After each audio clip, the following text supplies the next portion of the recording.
নমস্কার বন্ধুরা, ইন্ডিয়ান গণকথায় আপনাদের আবারও স্বাগত। বন্ধুরা, আজকে একটি নতুন নোটিফিকেশন আমরা আলোচনা করব। সেটি Goa shipyard limited GSL.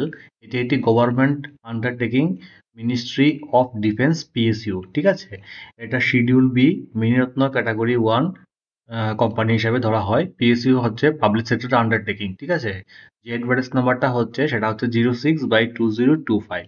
তার আগে একটি ছোট রিকোয়েস্ট, যারা চ্যানেলটিতে নতুন এসেছেন চ্যানেলটি সাবস্ক্রাইব করে নোটিফিকেশন আইকনটি ক্লিক করে রাখবেন পরবর্তী নোটিফিকেশন সময়মতো পাওয়ার জন্য। বন্ধুরা, আপনাদের এই ছোট্ট একটা স্টেপ আমাকে খুব অনুপ্রাণিত করে এই ধরনের রিক্রুটমেন্ট নোটিশ খুঁজে বের করে আপনাদের সামনে তুলে ধরা। চলুন দেখে নিচ্ছি বিস্তারিত। এখানে যে পোস্টগুলি আপনার আলোচনা করব সেটি হচ্ছে ম্যানেজমেন্ট ট্রেনি, প্রথম পোস্টার।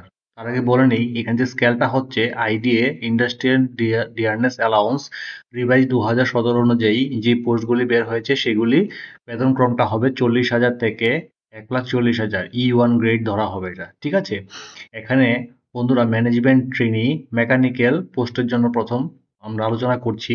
সেক্ষেত্রে ফুল টাইম রেগুলার যারা পাশ করেছেন, বিটেক করেছেন মেকানিক্যাল নিয়ে এবং সাথে 60% ফার্স্ট ক্লাস পেয়ে পাশ করেছেন সিজিপি স্কেলে, তারা অ্যাপ্লাই করতে পারবেন। হ্যাঁ, আর পরবর্তী যে পোস্টটা হচ্ছে সেটা হচ্ছে ম্যানেজমেন্ট ট্রেনি ইলেকট্রিক্যাল। সেক্ষেত্রেও যারা বিটেক করেছেন এবং 60% কোর্স স্কোর করেছেন মিনিমাম, তারা অ্যাপ্লাই করতে পারবেন, বা ইকুইভ্যালেন্ট সিজিপিএ গ্রেড পেয়েছেন তারাও এলিজিবল অ্যাপ্লাই করার জন্য। ম্যানেজমেন্ট ট্রেনি ইলেকট্রনিক্স, যারা রেগুলার ব্যাচেলার ডিগ্রি করেছেন BTech electronics from a recognise university অথবা ইনস্টিটিউশন থেকে, সাথে 60% মার্কস পেয়েছেন অথবা ইকুইভ্যালেন্ট সিজিপিএ স্কোর করেছেন, তারাও এলিজিবল অ্যাপ্লাই করার জন্য। এখানে সবগুলি পোস্টেই বয়সসীমা as per upper age limit দেওয়া আছে 31/7/2005 এর বেস ডেট অনুযায়ী। যারা SC/ST আছেন তাদের জন্য 33 ইয়ার্স, যারা ওবিসি তাদের জন্য 31 ইয়ার্স, এবং যারা ইউআর ক্যান্ডিডেট আছেন তাদের জন্য 28 ইয়ার্স ধরা হয়েছে। ঠিক আছে, পরবর্তী যে পোস্টগুলি আছে সেটা হচ্ছে ম্যানেজমেন্ট ট্রেনি নাভাল আর্কিটেকচার। সেক্ষেত্রে যারা ব্যাচেলার ডিগ্রি করেছেন in naval architecture from a recognise university অথবা ইনস্টিটিউশন, সাথে 60% স্কোর করেছেন অথবা ইকুইভ্যালেন্ট সিজিপিএ গ্রেড পেয়েছেন, তারাও এলিজিবল অ্যাপ্লাই করার জন্য। ম্যানেজমেন্ট ট্রেনি ফাইন্যান্স, সেক্ষেত্রেও যারা গ্র্যাজুয়েট এবং কোয়ালিফাইড করেছেন CA chartered accountant from institute of chartered accounts of India অথবা cost accountant from institute of cost accountants of India থেকে পাশ করেছেন, তারাও এই পোস্টটিতে অ্যাপ্লাই করতে পারবেন।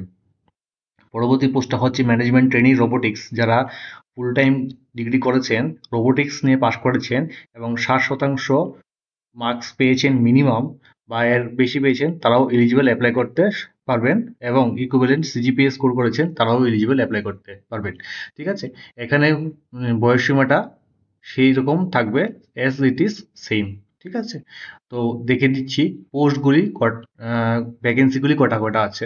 এক্ষেত্রে ম্যানেজমেন্ট ট্রেনি মেকানিক্যালের ক্ষেত্রে আছে 9টি ভ্যাকেন্সি, ম্যানেজমেন্ট ট্রেনি ইলেকট্রিক্যালের ক্ষেত্রে আছে 5টি, ম্যানেজমেন্ট ট্রেনি ইলেকট্রনিক্সের ক্ষেত্রে আছে 2টি, ম্যানেজমেন্ট ট্রেনি নাভাল আর্কিটেকচারের ক্ষেত্রে আছে 12টি, এবং ম্যানেজমেন্ট ফিনান্সের ক্ষেত্রে আছে 2টি, ম্যানেজমেন্ট ট্রেনি রোবোটিক্সের ক্ষেত্রে আছে 2টি আসন। ঠিক আছে, চলুন দেখে নিচ্ছি বন্ধুরা কিভাবে। হ্যাঁ, এখানে একটা ডাটা দেওয়া আছে, যারা হয়তো অনেকে মেকানিক্যাল পাস করেছেন তারা তো এলিজিবল অ্যাপ্লাই করার জন্য মেকানিক্যাল ডাইরেক্ট আছে, অথবা অনেকে পাস করে থাকেন মেকানিক্যাল অ্যান্ড ইন্ডাস্ট্রিয়াল ইঞ্জিনিয়ারিং বা মেকানিক্যাল অ্যান্ড প্রোডাকশন ইঞ্জিনিয়ারিং বা মেরিন ইঞ্জিনিয়ারিং, তারাও ইকুইভ্যালেন্ট টু মেকানিক্যাল ধরা হবে, এখানে মেনশন করে দেওয়া হয়েছে। বা যারা নাভাল আর্কিটেকচার পাস করেছেন বা naval architecture and shipbuilding, naval architecture ocean engineering, এখানে বিভিন্ন ব্রাঞ্চ দেওয়া আছে, এটাই ইকুইভ্যালেন্ট টু নাভাল আর্কিটেকচার, এটাই বলা হয়েছে। সেক্ষেত্রে এখানে ইলেকট্রিক্যালের দেওয়া আছে, সেক্ষেত্রে আপনাদের ইলেকট্রনিক্স যারা আছেন তারা টেলিকমিউনিকেশন এখানে বিভিন্ন ব্রাঞ্চ আছে, এগুলো একটু দেখে নেবেন। যারা রোবোটিক্স নিয়ে পাশ করেছেন বা রোবোটিক্স অটোমেশন, ঠিক আছে, এরাও এলিজিবল রোবোটিক্সে অ্যাপ্লাই করার জন্য। ঠিক আছে, এখানে বলা হয় যে যারা পোস্ট গ্রাজুয়েট করেছেন ইন্টিগ্রেটেড ডিগ্রি কোর্সেস, তারাও এলিজিবল টেকনিক্যাল পোস্টগুলিতে অ্যাপ্লাই করার জন্য। ঠিক আছে, এবং এখানে বলা হয় যে candidate studying in final year also apply, যারা final year pass already appeared হয়েছেন তারাও এলিজিবল অ্যাপ্লাই করার জন্য, provided to get at least 60% or more aggregate ঠিক আছে, লাস্ট সেমিস্টারে যাতে যারা 60%-এর উপরে পেয়েছেন বা 60% পেয়েছে তারা অ্যাপ্লাই করতে পারবেন। কিন্তু বলা হয়েছে যখন আপনারা জব পাবেন, বিফোর জয়নিং দ্য কোম্পানি আপনাদের সব মার্কশিট এবং পাস সার্টিফিকেট অ্যাজ পার যে ক্রাইটেরিয়া আছে সেটা ফিল আপ যাতে করে সেটা আপনারা দেখবেন। ওকে, হ্যাঁ, এখানে বলা হয়েছে CA ICMA candidate acquiring their professional degree with minimum pass percentage are eligible. পরবর্তী ইম্পর্টেন্ট টপিকটা হচ্ছে রিটেন টেস্ট কিভাবে দেবেন। রিটেন টেস্টটা আপনাদের দুই রকম হতে পারে বলেছে, either CBT computer based test অথবা pen paper based test PBT. দেখে নিচ্ছি কি কি টপিক থাকবে। এখানে আপনাদের পার্ট 1-এ থাকবে ডিসিপ্লিন নলেজ কোয়েশ্চেন, সেখানে 60 মার্কস থাকবে। তারপরে পার্ট 2-তে থাকবে জেনারেল ম্যানেজমেন্ট অ্যাপটিটিউড টেস্ট, এখানে mental ability, reasoning, English, data analysis, numerical ability নিয়ে 25 নাম্বার থাকবে। টোটাল থাকছে 85 মার্কস।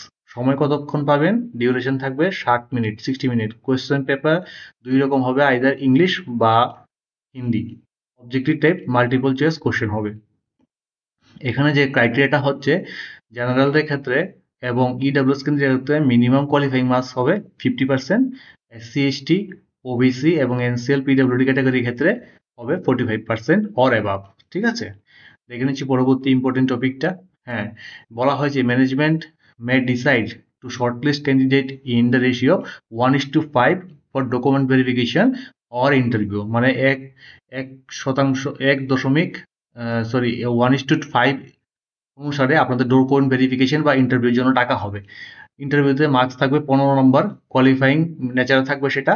এবং এখানে বলা হয়েছে যে ইন্টারভিউতে আপনি মিনিমাম 50% পেতে লাগবে ইউআর এবং ইডাব্লিউএস এর ক্ষেত্রে। ঠিক আছে, এবং এসসি এসটি ওবিসি এবং পিডাব্লিউডি ক্ষেত্রে 45% অথবা তার বেশি পেতে লাগবে। চলুন দেখে নিচ্ছি বিস্তারিত। তারপর হ্যাঁ, এখানে বলা আছে the selected candidate will undergo on the job training for a period of 1 year which may be extended for if necessary. মানে আপনাদের জব পাওয়ার পরে 1 বছরের ট্রেনিং দিতে লাগবে।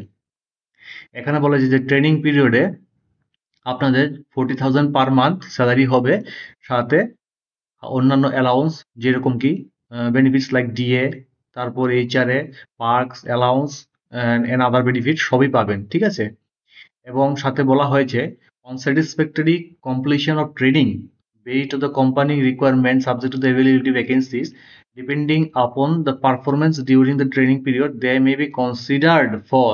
মানে আপনার ট্রেনিং পারপাসে যদি খুব ভালো পারফরমেন্স শো করতে পারেন তাহলে কোম্পানি কিন্তু অ্যাবজর্পশন করে নেবে as a assistant manager E1 গ্রেডে। ঠিক আছে, বেতন তখন হবে আপনাদের 40,000 থেকে 3% ইয়ারলি ইনক্রিমেন্ট 1,40,000। এই স্কেল অনুযায়ী আপনাদের কোম্পানি ম্যানেজমেন্ট অ্যাবজর্ব করতে পারে, সেটাই এখানে বলে দেওয়া হয়েছে। হ্যাঁ, ম্যানেজমেন্ট ট্রেনিং যখন আপনারা পাবেন, যখন জয়েন করবেন তখনও কিন্তু আপনাদের 1 ইয়ার প্রবাবেশন পিরিয়ড থাকবে, সেটা বলা হয়েছে এখানে। তারপর বন্ধুরা দেখে নিচ্ছি, এখানে বলা হয়েছে যে ম্যানেজমেন্ট ট্রেনিং পিরিয়ডে আপনাদের যে কস্ট টু কোম্পানিটা হবে সিটিসি অ্যারাউন্ড 11.65 লাখ পার অ্যানাম।